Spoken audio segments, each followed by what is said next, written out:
Deepak builders end developers और निवृत्ति मोटकरी परिवार का एक्सक्लूसिव प्रोजेक्ट 3 लीव्स, ऊंची जीवन शैली का ऊंचा आनंद। For more details call 9823339180।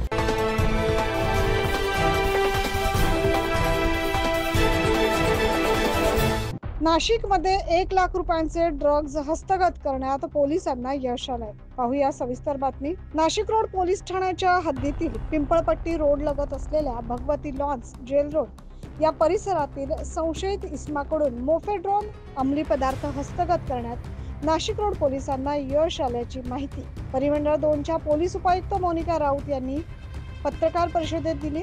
सहाय्यक पोलीस आयुक्त डॉक्टर सचिन बारी, नाशिक रोड पोलीस ठाण्याचे वरिष्ठ पोलीस निरीक्षक रामदास शेळके यांच्या उपस्थितीत झालेल्या या पत्रकार परिषदेत उपायुक्त मोनिका राऊत यांनी दिलेल्या माहितीनुसार अटक केलेल्या संशयित इसमाचं नाव सागर शिंदे असेल। त्याच्याकडून पोलिसांनी 32.150 ग्रॅम अंदाजे 1,06,000 रुपयांचं मोफेड्रोन अंमली पदार्थ हस्तगत केले।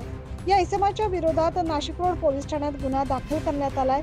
सदर प्रकरणाचा पुढील तपास नाशिक रोड पोलीस ठाण्याचे सहाय्यक पोलीस निरीक्षक प्रवीण सूर्यवंशी करतात। 9 न्यूज महाराष्ट्रासाठी प्रतिनिधी जितेंद्र नरवाडे।